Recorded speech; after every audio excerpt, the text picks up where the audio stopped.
Hello, overcomers, and welcome back to Connect Over Coffee. I know you're wondering why I'm doing this, but there's a story behind this. May is a very favorite month at Overcome because we always host our annual galas in May. This year is a little different because of all this social distancing happening, and we are all quarantined. But we decided to relive our memories from our past galas, and so we invited a very, very special guest with us today, Shannon Miller, and she was our 2017 Overcome Excellence Award winner at our gala. That gala was called License to Teal, and it was a Bond-themed gala, and we wore these cool teal shades at the gala, and Shannon has a few pictures of those as well. Share with you as well. So in that spirit, I wanted to start off our conversation today. I'm going to take it off now. Hi, Shannon. Welcome to Hi. Over Coffee. So Thank you. yeah, and so Shannon, just for a brief introduction, she is the most decorated Olympics gymnast in the United States history with 7 Olympic medals, and she's the only female athlete to be inducted into the U.S. Olympic Hall of Fame. Not once, but twice. Wow. And after retiring from the Olympics, Shannon received her undergraduate degrees in marketing and entrepreneurship from the University of Houston, right here, and her law degree from Boston College. And in 2010, she launched her own company devoted to helping women make their health a top priority. In January 2011, Shannon got diagnosed with a rare form of ovarian cancer. And since then, she has been a passionate advocate for the cause. And her passion is also to help encourage and empower others to break through and overcome their own personal challenges with what she calls the gold medal mindset. I love that. So she's also a mother of 2, a cancer survivor, an overcomer, an author, and a sports analyst, so all rolled into one. So please welcome the fun and fabulous Shannon Miller. Hi, Shannon. Hello. Thank you. So I have a few questions for you. So I'll start with the first one. At the 1996 Olympics, you made history by becoming the first American woman, well, in the team to win the team gold medal, as well as for you an individual gold medal. So tell us about that experience. That must have been wow. It was wow. It was an incredible time, and there was so much that built up to that moment. I grew up and trained in Oklahoma, where my family is from, and to think that my parents put me in this thing called gymnastics because I wouldn't stop jumping on the furniture, and then to make it all the way to an Olympic Games where you get to represent your country on that stage. It's really just incredible. Moving up through the ranks, I started out like every kid, hoping to make it to the state competition, and then eventually qualifying to be part of the United States national team. And my first Olympics was actually 1992, and had the wonderful opportunity to go over to Barcelona, compete at those games. We got on the podium as a team. We got the bronze team medal, and it was as if it were gold, because it was such an amazing accomplishment to kind of break into that top 3 for the United States. And then to come back 4 years later with this incredible team, now known as the Magnificent Seven. It was such a dream come true for all of us, being able to stand up there and to do that on home soil with such incredible support around us was tremendous. I can imagine. But then you got diagnosed with ovarian cancer. So tell us how your ovarian cancer got diagnosed, and what were the signs and symptoms you experienced, and anything that you would like to share about this. Sure. So my journey started in the fall of 2010. I had actually I'd launched my company that summer, July of 2010. I launched my company devoted to women's health and wellness. So that was before I was ever diagnosed. My mother is a cancer survivor, not a genetically related cancer, but in 2008. And I wanted my company to help women really make their health a priority in every sense. And I had also started at the same time hosting a radio show. And every weekend I would go talk to different physicians and nurses about every health topic you could possibly imagine. And as we moved into the fall, we were doing a lot on cancer awareness and the importance of getting to your exams and making sure that you are making that a priority and all of those good things. And it was about that time that I was starting to get a bit overwhelmed in a good way. Things were going great at work. My schedule was packed, and our son had just turned a year old. So we were celebrating all those milestones, and they had the holidays coming up. And so we were, getting ready for that. And it was just a lot. And I remember looking at my calendar one day, and I realized I was going to be out of town for work on the day of my next exam. And I thought, well, why do I really need to cram everything in? I feel fine. I'll just put it off a little bit. And so I called up my doctor's office, and I was completely prepared to cancel and figured I'll ask for the first available, and who knows when that's going to be. That'll be months away. So I'll just have a little bit of a break. And when they put me on hold initially, and during that time, I just remember having this moment where I just felt this incredible weight, this guilt, just guilt, where here I am asking other women to do something that I wasn't willing to do. I wasn't walking the walk. And so when the receptionist came back on the line, I said, you know what, I am going to be out of town on this date, but maybe I can get on a first available list or something. I don't want to put it off too long. And she said, that's great, because that was a phone call on the other line, a cancellation. And you could come over now if you want. Great. I have nothing else to do today.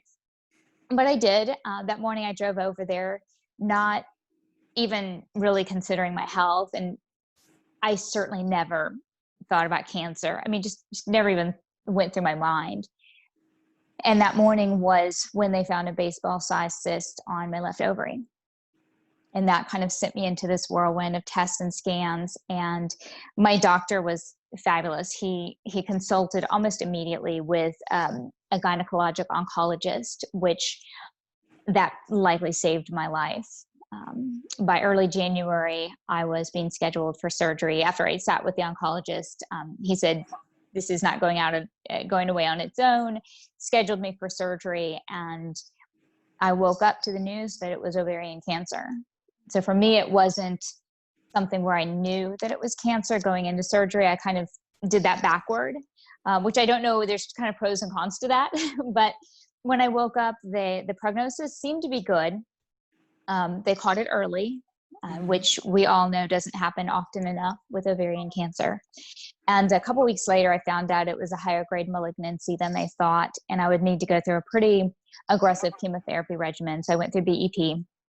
And I think that's the point where my mentality changed. I kind of went from that mentality of everything happening to me, and I had no control over anything. And there were so many questions and so few answers. And then I just switched.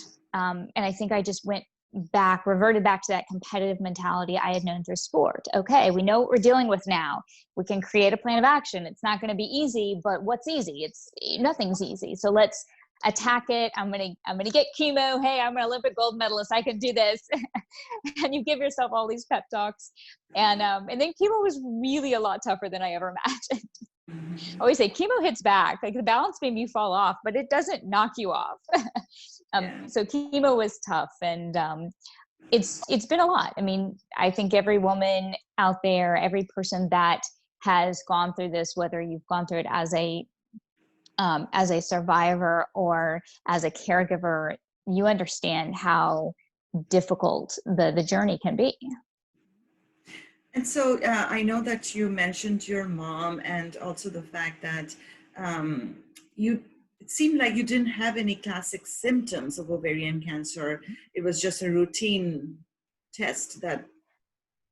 Well, and I would like to share, because this is so important, because I went in thinking I felt completely fine. And in fact, I was doing an interview after my diagnosis kind of went public. I was doing an interview about it, and the host asked me, well, did you have any symptoms? And I said, no, I didn't have any symptoms. I knew nothing was wrong. And my husband happened to be at the house that day and just heard that question and heard my answer. And he pulled me aside later and he said, Shannon, do you remember calling me at work? You called me at work and you were doubled over with stomach pains. You were worried because you weren't sure you were going to be able to lift our son out of his crib when he was finished with his nap.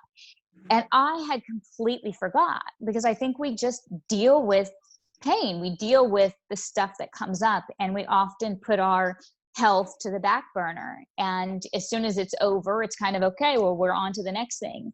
And for me, that was a real eye opener. And I also realized that I didn't know what the signs and symptoms of ovarian cancer were. It's really easy for me to say I didn't have them if I don't know what they are.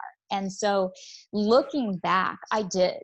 I had 3 of the 4 major symptoms. I had stomach pains. I had bloating.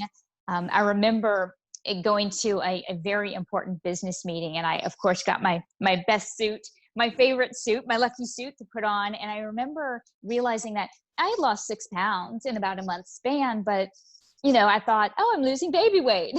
Great. Mm-hmm. So it didn't signal something was wrong. And I'd never had a baby before, so I didn't know how that all worked. Mm-hmm. And then I realized I couldn't zip the skirt up. So here I had lost 6 pounds, but I couldn't zip my skirt up. So clearly I was bloated. And I think for most women, it's so easy to overlook. The signs are so generic. They're so much something that we go through every single month. So it's difficult to kind of signal there's something really wrong. And so what I've been told, I am not a physician, but what I've been told is, if you have these things and they are lasting more than 2 weeks, go see a doctor, go see someone. The key word is the persistence. So if it persists beyond 2 to 3 weeks, that's when you need to go get a checkup done. So thank you so much for sharing this, because it's so important for everyone to know the signs and symptoms, which, by the way, we have the beach symptoms that we share with all our audience, and that you should know and just share and be on top of it, because these symptoms, as Shannon said, they could be vague and non-specific, but that doesn't mean there are no symptoms. There are symptoms, as you said. So then, how did you learn to thrive in the face of ovarian cancer treatment and beyond? I'm not sure I thrived at first. I would say I learned to thrive because of other women that helped me. Mm-hmm. Everyone that pitched in and helped out, whether it was medical staff, friends, family, neighbors, everyone that pitches in to help out, and all of the inspiring stories that women reached out to me with who are survivors or family members of survivors. And that was so important to me, because I think you really do feel that you're alone. It can be very isolating for you. And here, the world kind of knew I was going through this, but I felt very, very alone until people were reaching out to me. And I am so thankful and feel so blessed for so many that were willing to share their story with me. And I think that's one of the big reasons I felt like I had to then share my story with everyone, because it is so important, and you never know whose life you're going to touch, what little nugget they're going to be able to take with them that will help them thrive in their journey. Mm-hmm. But I think for me, relying on some of those lessons learned through sport, the importance of goal setting. For me, goal setting was very different.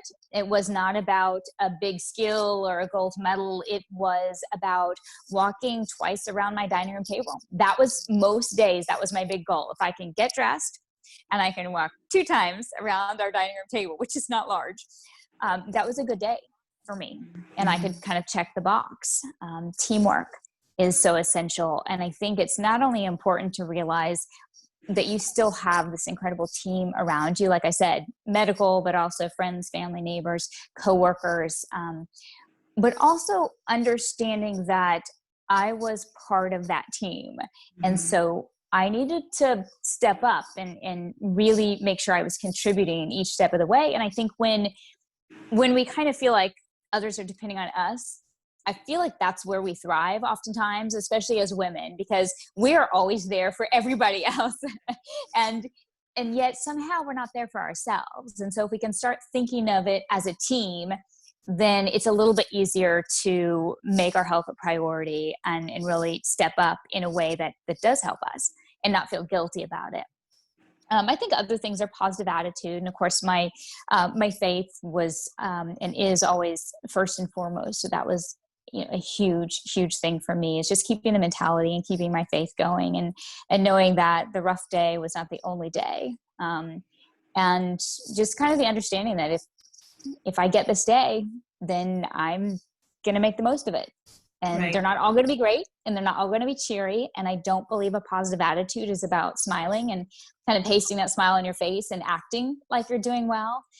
I think a positive attitude is just finding that gratitude and finding that joy, however small it might be some days. And some days it's not going to be there, and that's okay too. Yeah. But I think it's important if we can just find that little piece to hold on to, then it's incredibly beneficial. Absolutely.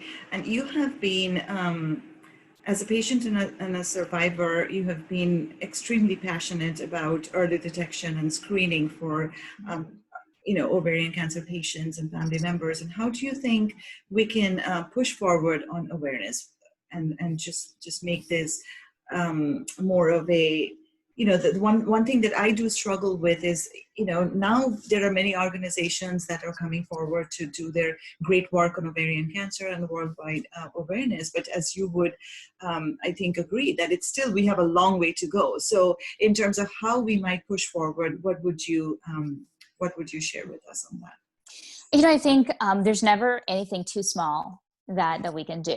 I think it's important that if you are able and you feel passionate about helping this cause, and that's a great thing. And I have felt I've just been so blessed, and I'm so grateful for the opportunity to be here, to utilize whatever platform I gained from my Olympic career to help something that is so beneficial for so many and is so critically important to life and to families. So for me, it's the opportunity to create that awareness by speaking up and speaking out. And not everybody's comfortable with that, and that is totally fine. My mom, she went through cancer, and she doesn't want to talk about it, and that's totally fine. She said, "You talk about my cancer, but I don't want to talk about it."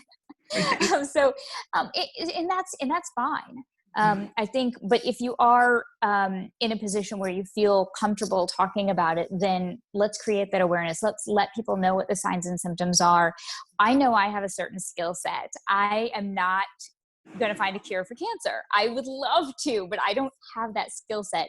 But how can I help others that do have that skill set? And that's, funding for research. It is creating that awareness. It's making sure that all of the women in our life, if you have ovaries, you should know the signs and symptoms, period. And that means getting the men involved as well, because they all have wives and daughters and mothers and sisters and cousins. So it's really not just a women's disease. It is about the whole family unit. Exactly. Mm-hmm. And as a patient and a survivor, how have you taken care of your mental and physical health? You touched upon the mental health when you talked about the support and things that you did to nurture your spirit. Tell us a little more about how you took care of your mental and physical health during and of course after cancer as well. Sure. I think the mental, the physical, the emotional, it's all tied together. When we are able to be more physical, that helps us emotionally and psychologically, and vice versa. And so it kind of all works together. And there were a lot of days I couldn't get out of bed. Just the nausea and the fatigue and everything else. There were the moments where I did not feel like myself at all. When you have neuropathy in your hands, and I remember the day that I went to open a bottle of water, and my hands had such neuropathy, I couldn't open it. Mm-hmm. And this idea that I could swing around uneven bars for my nation at an Olympic Games and I can't open a bottle of water. That can mess with you a little bit. And Mm-hmm. I think for me, it was just the understanding that I needed to take the time. And I think my mother really helped me through that because she had gone through a very, very difficult cancer battle with cervical cancer. She did radiation and chemotherapy and surgery, and she was down to 86 pounds at one point. So she understood everything that I was going through.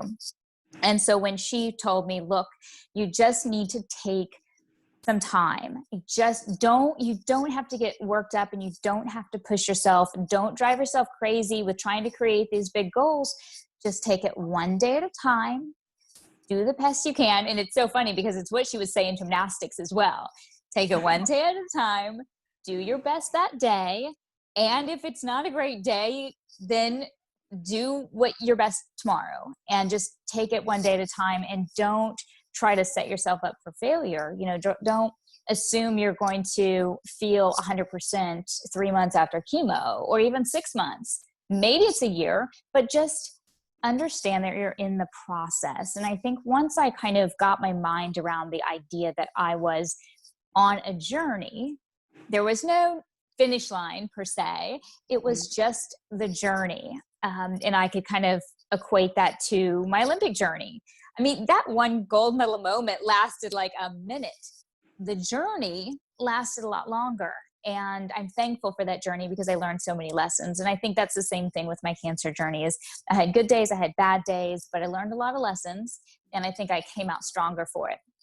And one thing I would say is that what I have seen meeting survivors all over the country at every walk of and every stage of their journey is that the one thing we all have in common is I think that we, through this ordeal, find out that we are so much stronger than we ever imagined we could be.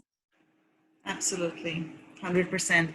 And then, I know that you have your own company, Shannon Miller Lifestyle. So in terms of just the physical fitness part of it, what would you say, what would be your guidance to our overcomers listening in terms of just staying fit, not just through the chemo, but also beyond cancer, just anything that you would like to share in terms of little tips and guidelines? Yeah, absolutely. I actually, after surgery, I really couldn't do much. It was basically like having a C-section, so you couldn't do much. And so then I kind of treated it like that. When I was able to do a little bit more, I got out. I had filmed pregnancy fitness for my company at one point many years ago. And so I started doing those videos because they were very gentle and that's all you need. You just need a little bit of, whether it's yoga, whether it's just some kind of movement, going out and walking your dog. It doesn't have to be a huge class or at a gym. You don't have to leave your house. I think the important thing is to get maybe 10 minutes at a time of just some physical activity. If you can get some fresh air and vitamin D, that's excellent. But I think that's what I learned, as hard as it is some days to get out and to be physical, I felt so much better. It helped with the nausea. It helped clear my head. It helped me feel part of society again. It just helped me feel a little bit normal. So for me, that was the big thing, is not necessarily what moves you do and how hard you work. It was just about moving at all and getting out and just kind of feeling a little bit normal. And I know everyone goes through a different chemotherapy regimen. So I have friends that they played tennis the entire time. I was not doing any of that. They're out there running and doing different things. That was not me. I was very lucky if I could get out of bed and, like I said, walk around the dining room table or do 10 minutes of yoga. But I always did feel better when I had that opportunity. Right.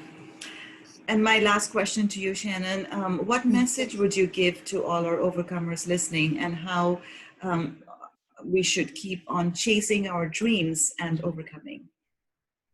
I think to everyone out there, we're all at different stages in our journey, and I really do love the word thrive rather than survive, because we're not just surviving, we're not just getting by, we are finding those ways to thrive, and they don't always have to be big and grand, because the fact is it's in the small moments and it's in those small victories that we really do have that big difference along the way. So I would say to all of you out there, just keep taking that next forward step. Today may be a great day, or it might be a really tough day. Just take that next forward step, and that's all you need to do. Take that next forward step, and remember that you have an incredible team around you, incredible support system. If you don't feel like you do, think a little bit more, because there are incredible people and incredible organizations that they're and are available to you for that support. And I'm so appreciative to those that reached out and helped me. And I know that all of us in turn at some point can kind of reach out and help someone else. Thank you so very much, Shannon. You do so much for our community, and just keep shining. And you're so radiant, and you brought so much great energy to this conversation. I really, really appreciate your time. Thank you so much. Yeah, take care and be well, okay? Thank you. And Thank bye, you so much. Overcomers. We'll see you next time at our Connect Over Coffee. Thank you. Bye.